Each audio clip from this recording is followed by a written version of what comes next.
Hey everyone, welcome back to the It's a Mind Game podcast. My name is Jade, and today I have my fabulous friend and partner in crime and HA dream team, the beautiful Claudia, or Nourished by Claudia, as you might know her on Instagram. And we are here to talk about, I guess, the nitty-gritty side of HA recovery that is alternative therapies. So before we jump in, of course, welcome Claudia. Thank you, Jade. I've been missing being part of the podcast. We have been doing lives more or less every week, and we see each other for the group calls on the Che community every week, no doubt. But I've been missing being part of the podcast. So thank you for inviting me back in. Oh, I feel so silly because I think we've organized this podcast so many times and then we end up planning all the other lives and community calls in between. And then we're like, oh, the podcast. But I feel like because I see you on the fantastic Zoom at least once, twice a week, that we've had the same thing going on. But no, I'm so glad we're finally here and we're I'm back so on the glad, so glad. podcast. And I'm sure all the listeners are like, yes, to have you back on as well. Now, I gave a little spiel as to what we were going to talk about today, and that is alternative therapies. And obviously, I am a massive advocate for alternative therapies. I love the holistic approach, and I do believe in integrating different people to get the best possible outcome. But I do also know at the beginning of my HA recovery, or even just HA research, I was so willing to believe every single sales pitch, every single product, every random internet clip rather than a proper journal, because I was so longing for the answer to be not what it was, which was nourishing more, training less. So I guess a little intro would be a prime example of my initial months of HA recovery or dabbling in that world was I saw like a liver cleansing specialist. I don't know exactly what his title was. He was a referral from a friend of a friend, and it was just a phone chat online. And he was winging out all this information about my liver and how it wasn't doing this and it wasn't doing that. And I could be having too much meat. And this was an hour and a half phone call that I barely got a breath in. But we hung up the phone with, if you take these 5 supplements every single day, keep doing what you're doing, you're fit, you're healthy, your period will come back. It's just your liver's sleepy. And I thought, yes, that must be it. It has to be my liver.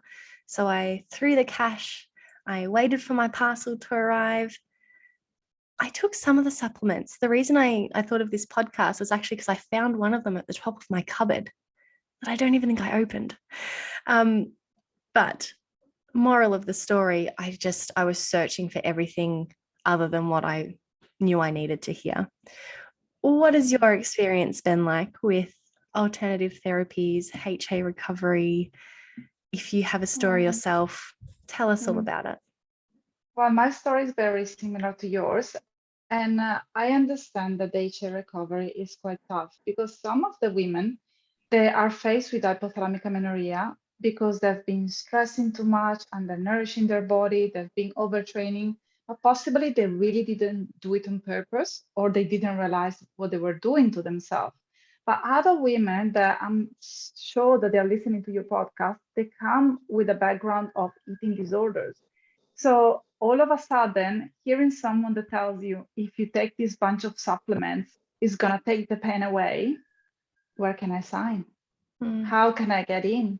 How can you fix my problem so that I don't have to face the truth, which is working on the mindset, getting the weight, changing my routine, changing my training, and also reassessing all my beliefs and values, because that's what the HA recovery journey really is. It's about reshaping your life so it finally fits you and it finally feels comfortable. So just to answer to your question, when my period went missing, my first port of call, and I say the first one because I tried them all, was a naturopath, an amazing naturopath, but she didn't take HA into consideration, not even for one bit. And I'm still shocked and surprised that she didn't, because she's specialized in hormonal health and pregnancy. And she has a show on TV. So she's very well known because of it. But she didn't, I gave her a diary. She just glanced through it. She didn't ask me about my exercise routine. She didn't ask me about my sleep back then. And I was, I wasn't sleeping that much, obviously. And she gave me so many supplements. She asked me to do a DNA testing, a stool test, an urine test. She found a parasite. She put me on this tremendously expensive protocol to get rid of the parasite, because clearly the parasite was blocking my ovaries from having a period, apparently. And I actually found the bill just the other day because I moved house. And so I got rid of a few things that I was still I'm just keeping. giving you that look for those that watching the video, because I literally found that supplement, and now you're saying you found your old bill. And I just find it funny that now we're having this conversation. It's like it was meant to come to fruition. Absolutely. I was actually looking forward to have this conversation. And I remember that the bill was $1,700. And that included the DNA testing and the supplements, half of them, which obviously I didn't take, because if you don't have the right support and guidance, it's not enough to see a naturopath once every couple of months, because you forget, you have no one to keep you accountable. So anyway, I wasted $1,700 just because I didn't want to face the reality of things. And that's, as I said before, that's only my experience, and that's number one. But there are so many other modalities that I would like to talk about today. Yeah, absolutely. Where would you like to start, Jade? Well, I guess there's two others that I can rattle off very easily. Was I remember, and I didn't actually see this person. I just one of the CrossFit communities or gyms that I was working at the time, we were just talking about HA because she had no idea it existed. She had trained for quite some time. I guess more leisurely trained, but still quite consistent, had children, never had issues with the period. So that's how the conversation sort of come about.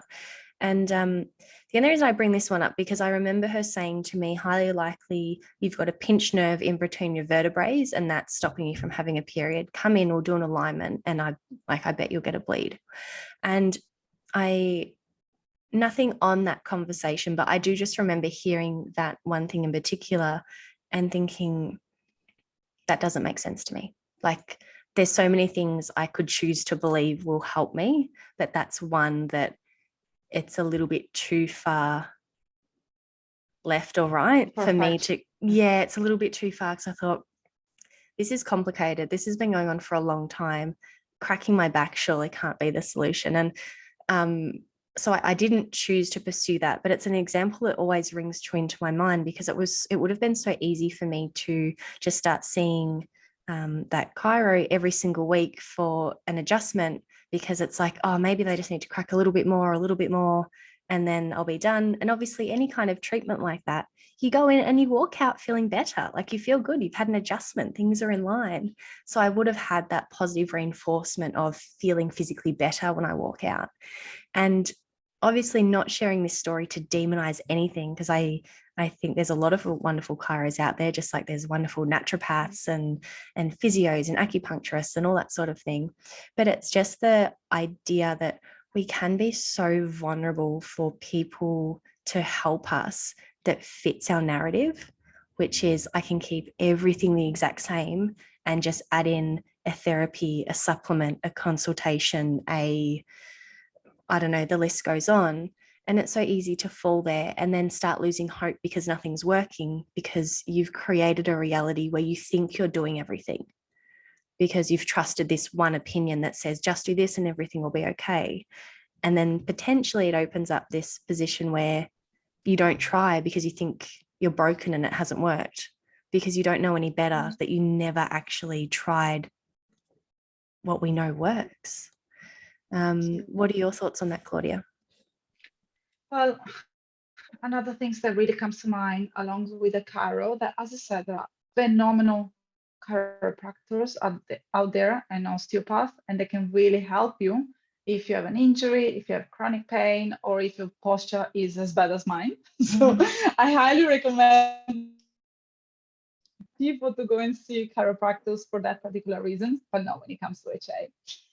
Another one that comes to mind is acupuncture, simply because lots of women that I've been talking to, they tend to go acupuncture before doing the HA recovery journey or while doing the HA recovery journey. Acupuncture is a very well studied modality. It goes back centuries, and there are proofs that it's incredible when it comes to balancing the hormones.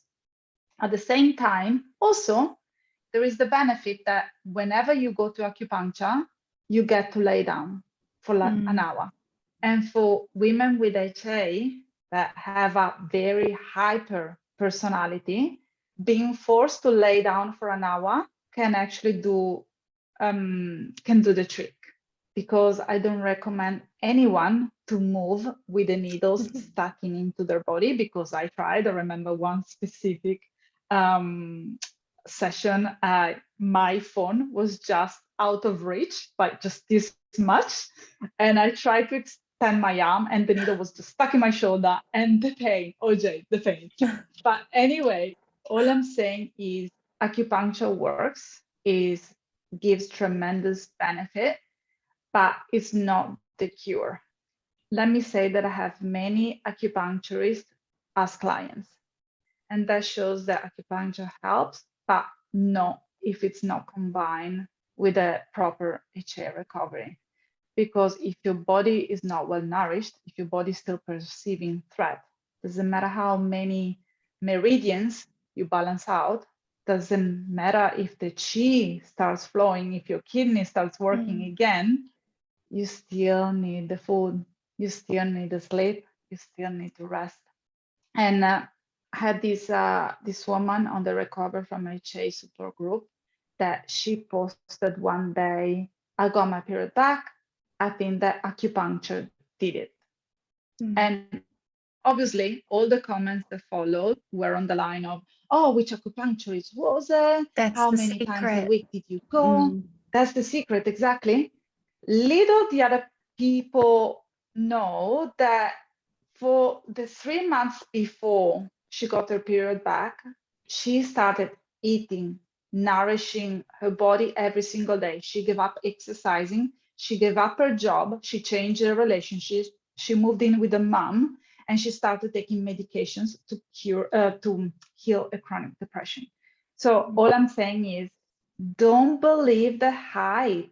Don't believe also what other people are sharing online, because something that works for someone may not be working for someone else. And I get really passionate about this topic because so many women get derailed simply because they're looking for the quick fix. Yeah. Yeah. I love that you brought acupuncture up, because I actually had 2 experiences with acupuncture throughout my recovery journey. And the first one, I literally saw a Chinese acupuncturist who was born and raised in China and didn't speak much English, was very well versed in hormones. And she, as you would know, language barriers mean sometimes people can be a little bit more abrupt because they haven't recognized that something comes across a bit rude or not very empathetic. And she was wonderful. I loved going there. And I remember loving going there because I created a reason to lie down for an hour and relax, because I had to. That's why I was there. And I love that you brought that up, because a big part of acupuncture is you literally give yourself permission to just relax. Yeah. And I remember maybe 3 or 4 appointments in, I was telling her I wasn't training as much and I was eating more, because I was, but not enough. And she didn't know the context of what my less was. So she's obviously hearing me going, eating more, training less, thinking, well, that's it. And I think the 3rd or 4th appointment, she said, why no period? And I was like, what do you mean? She goes, well, your treatment's perfect. And why no period? I don't understand. What are you doing? And I was so shocked, but I really needed it, because I walked out of there and admittedly, I didn't go back to her, but she really shook me to my core on, are you actually doing what you say you're doing? Or interesting. are you amplifying it up to sort of make it a bit showy and sound good? And it wasn't until that conversation that it really made me think, well, you're training less, but you're still training 6 days a week for an hour. You're eating more, but you're still, I'm not going to say like avoiding fear foods and things, but it was still very much within my comfort. It was the same foods, a little bit extra. And that conversation made me really reevaluate things. Fast forward 6 months, I found a new acupuncturist, which everyone would have heard was my saving grace. I absolutely adore him. But when I saw him, I had dramatically reduced my exercise. I had dramatically flipped over my nutrition and my rules, and my stress was so much decreased than what it had been. My anxiety had been relieved. I wasn't a personal trainer anymore. So much had changed. And then I'd go to him and he would feel my pulse on different spots, and he'd talk to me about my stress levels and do quite an analysis on my emotional health before doing the treatment. And I really think it worked. One, because I believe, as you said, acupuncture is incredibly powerful. Two, he gave me faith in the process. He'd explain things. I've noticed a shift in your pulse. I think this is because you're doing this, this, and this during the day, and your body's like thanking you for it. So there was somewhat of a like counseling almost element in that therapy. And obviously I did get my period back, and he helped me through my pregnancy, and he still helps me now. I still see him now. But it wasn't the needles. Like, it wasn't just the acupuncture needles. It was the lifestyle shift. It was then him giving me faith that my body was responding. It was then committing to lying down flat and feeling good about it. And overall faith in the treatment as well. I think that's so important, having faith in the people that are guiding you. And I love the counseling. And the counseling, just going, these things are working, and if something's stressing you out, how can we relieve it? Like, he had the holistic approach, even though his specialty was acupuncture for fertility. And, you know, I saw two incredible practitioners both times. Like, I've got nothing negative to say about the other lady either, but my base was so incredibly different. And I think that's what made the difference. If my evolved self went to the first practitioner, she probably would have gotten the same results like we would have as a team. Yeah, absolutely. I agree with that. Because, as I said before, if your body's still feeling under threat, there is no way that you're going to get a period. And sometimes it's a harsh truth. Oh my God, I can't say it's too much of a mouthful, but someone has to say it. You know, take care of yourself before spending all the money in modalities that are not going to give you the results. Another one would be, and I'm going to combine them, not because I think that they are exactly the same thing, but because they work in the realm of energy. So it's kinesiology, Reiki, and crystal healing. I have a very scientific background, but I still love my woo-woo stuff.